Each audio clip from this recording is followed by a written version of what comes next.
PT slab के लिए जो भी टूल्स एंड इक्विपमेंट यूज़ करते हैं अपन, वो क्या क्या हो रहता है, उसका साइज क्या रहता है, आज उसका एक basic details. My name is प्रलय सरकार और आप लोग देख रहे थे सिविल गाइड विद प्रलय। तो चलिए आज का अपना जो टॉपिक है वो है पीटी स्लैब के लिए जो भी टूल्स एंड इक्विपमेंट यूज़ करते हैं अपन, वो क्या क्या हो रहता है, उसका साइज क्या रहता है, आज उसका एक बेसिक डिटेल्स जानकारी ले लेंगे। ठीक है, चलो। तो अपन आ गए अभी शीट का ऊपर। तो शीट का ऊपर पहले देंगे मटेरियल लिस्ट विथ साइज। ठीक है। तो पीटी में अपना मेन सबसे ज़्यादा बड़ी चीज़ जो है वो होता है पीटी का जो स्टैंड रहता है। स्टैंड मतलब टेंडन का जो बार बोलते हैं अपन, वो बार। अभी वो बार सबको पता है, टेंडन का बार रहता है। एक बार का अंदर कितना वायर रहता है, अभी देखो। ये तो तुम्हारा टोटल एक ऐसा बार दिखता है अपने को। अभी ये एक बार का अंदर ऐसा ऐसा करके तुम अगर फ्रंट व्यू से ऐसा करके देखोगे, टोटल 7 वायर रहता है। ठीक है, ये तुम्हारा पेरीफेरी है। तो टोटल ऐसे 7 वायर रहता है। तो 7 वायर टोटल रहता है एक टेंडन का बार में। वो उसका साइज रहता है, मेनली दो साइज रहता है। एक रहता है 12.7 mm जो ये दिया हुआ है, और एक रहता है 15.24 mm। बहुत लोगों को बोलते हैं 15.2। 15.2 भी गलत नहीं है, 15.24 ये अगर एक्चुअल तुम एक्यूरेट में जा रहे हो तो 15.24 ये अपना आता है एक्चुअल एक्यूरेट। ठीक है। उसका बाद रहता है, देखो अभी तो अपने को पता चल गया भाई पीटी में अपना स्टैंड रहता है। स्टैंड अपन तो ऐसा ही नहीं डाल सकते उसको, तो अपना बात को उसको खींचना रहता है ना। तो खींचने के लिए उसके ऊपर देखो एक जीआई का शीट जैसा दिया हुआ रहता है। तो वो रहता है शीटिंग रहता है, क्या रहता है वो दो टाइप का रहता है। एक रहता है तुम्हारा एक गैल्वेनाइज्ड आयरन मतलब जीआई का रहता है, नहीं तो रहता है एचडीपी का। एचडीपी का अपना ज़्यादातर यूज़ नहीं करता। शीटिंग का आप लोगों ने तो देख के लिया, या अपना गैल्वेनाइज्ड आयरन या एचडीपी का यूज़ करता है। इसका इसका जो साइज चेक होता है, साइज चेक अपन दो तरीके का कर सकते हैं। एक जैसा अपना शीट को थोड़ा दिखने में ऐसा दिखता है। ठीक है, इसका अंदर से अपना पीटी का जो टेंडन का बार है, टेंडन का बार इसका अंदर से घुसाना रहता है। तो उसका दो तरह से अपन साइज चेक कर सकते हैं। एक फ्लैट साइज, मतलब ये जो देख रहे हैं आप, साइज में क्या आएगा फ्लैट साइज में, मतलब ये आएगा तुम्हारा जो हाइट रहेगा, 20 mm। ठीक है, ये देखो सब जगह पे 20 mm ही दिया हुआ है। इसका जो विद है, मतलब ये जो विद है, विद तुम्हारा रहता है या तो पे 90 mm, या पे 90 mm, नहीं तो रहता है 70 mm, नहीं तो रहता है 43 mm। ये अलग अलग क्यों दिया हुआ है, अलग अलग दिया हुआ है। एक ये जो अपना शीटिंग है, शीटिंग का अंदर 2 बार 3 बार 4 बार 5 बार मतलब नंबर ऑफ बार ऐसे करके अपन डालते हैं। इसके लिए अपन अपना वहाँ पे अगर रिक्वायरमेंट है 3 बार, तो मैं यहाँ पे 90 का क्यों डालूंगा, 90 का हिसाब से डालूंगा तो मेरा कॉस्ट ज़्यादा जाएगा। या 70 का भी डालूंगा तो 70 का कॉस्ट ज़्यादा जाएगा। मैं 43 डाल दूंगा उस टाइम पे, क्योंकि मेरा नंबर ऑफ बार वहाँ पे कम जा रहा है, तो फिर मैं छोटा वाला डालूंगा ना। ठीक है। उसको अपन और भी एक तरीका है चेक करने का, उसका है राउंड साइज। अभी उसको क्या है, थोड़ा ये जैसा दिखाया, ये आप तुम लेंथ विड्थ का हिसाब से भी चेक करके ले सकते हो। इसका राउंड का हिसाब से भी तुम चेक करके ले सकते हो। डायमीटर, तो डायमीटर इसका मैक्सिमम मिनिमम मैक्सिमम कितना जाता है, 40 mm to 160 mm डायमीटर जाता है मैक्सिमम। ठीक है।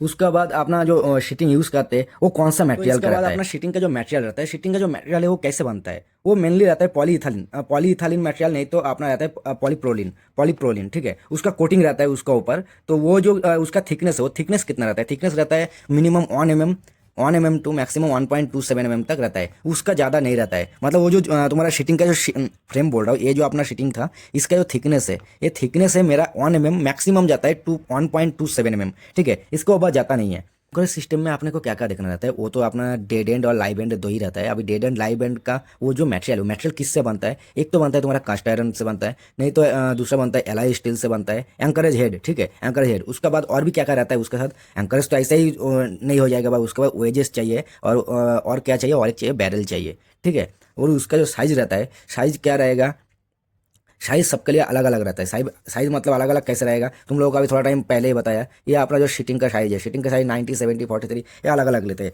ये अलग अलग क्यों, अपना 12.7 या 15.24 mm, ये दो टाइप का अपना तो स्टैंड रहता है। वो अपना क्या है, थोड़ा टाइम पहले तुम लोगों को बताया गया है। यहाँ पे मेरा 2 बार 3 बार या 4 बार ऐसे करके देते।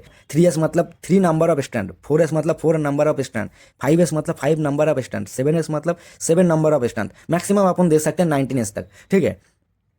पॉकेट फार्मर क्या रहता है, तुम्हारा जहाँ पे तुम लाइव एंड या डेड एंड है, डेड एंड का साइड पे प्रॉब्लम नहीं रहता है, ज़्यादातर रहता है लाइव एंड का। वहाँ पे लाइव एंड का वहाँ पे तुम जब स्ट्रेचिंग करोगे, तुम स्ट्रेचिंग कब करते हो, जब तुम्हारा कॉन्क्रीट हो जाता है। तो कॉन्क्रीट होने के बाद जब तुम स्ट्रेचिंग करते हो, उसके लिए तुम्हारा तो जगह होना चाहिए ना, कि मेरा वो स्ट्रेचिंग करने के लिए। तो उसके लिए अपन वहाँ पे क्या होता है, प्लास्टिक भरते हैं, नहीं तो फोम शीट से वो जाता है अपना टेंडन का चेयर और सपोर्ट। चेयर और सपोर्ट मतलब क्या होता है, ये जो थोड़ा टाइम पहले ऐसा ऐसा करके दिया हुआ है, ये तो तुम्हारा टेंडन का बाहर जा रहा है भाई, ऊपर नीचे होकर जा रहा है, लेकिन वो मेंटेन करने के लिए तो कुछ चाहिए। अभी उसके लिए अपन क्या करते हैं, प्लास्टिक या स्टील का चेयर प्रोवाइड करते हैं। अब ज़्यादा जगह पे प्लास्टिक का तो यूज़ नहीं करते, वन साइड पे अपन क्या करते हैं, स्टील का चेयर यूज़ करते हैं। तो उसका प्रोफाइल, मतलब इसको अपन प्रोफाइल बोलते हैं। मतलब क्या होगा, ये 1 गया 2 3 ऐसा ऐसा करके बहुत सारा जब आता है, एक एक को अपन बोलते हैं प्रोफाइल।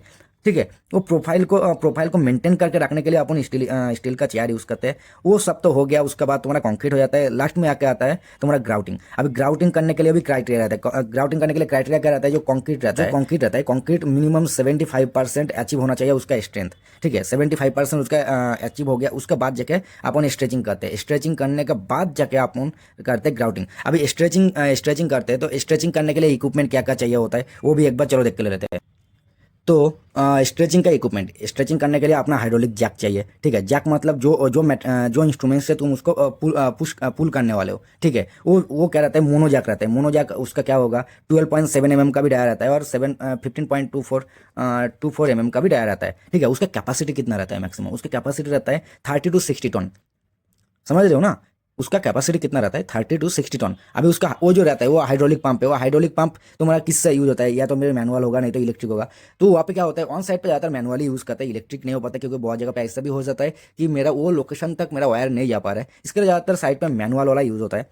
उसके बाद जो तुम्हारा प्रेशर गेज है, प्रेशर गेज भाई फर्स्टली तुम्हारा कैलिब्रेटेड होना ही चाहिए। विदाउट कैलिब्रेट तुम कुछ भी काम कर ही नहीं सकते हो। तुम्हारा जो भी वहाँ पे काम होके जा रहा है वो काम बराबर है कि नहीं, वो तो अपने को पता होना चाहिए ना।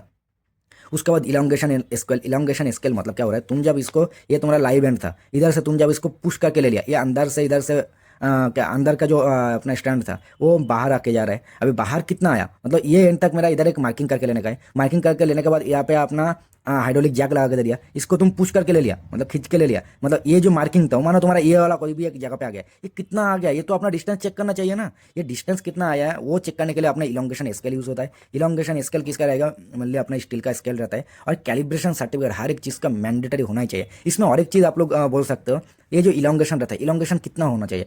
ये इलोंगेशन होना चाहिए ±5%। ठीक है, इससे ज़्यादा नहीं होना चाहिए। इससे ज़्यादा हो जाएगा तो क्या होगा? तुम्हारा स्लैब का ऊपर क्रैक आएगा। कम होगा तो क्या होगा? क्रैक तुम्हारा डिफ्लेक्शन होने का चांस रहेगा।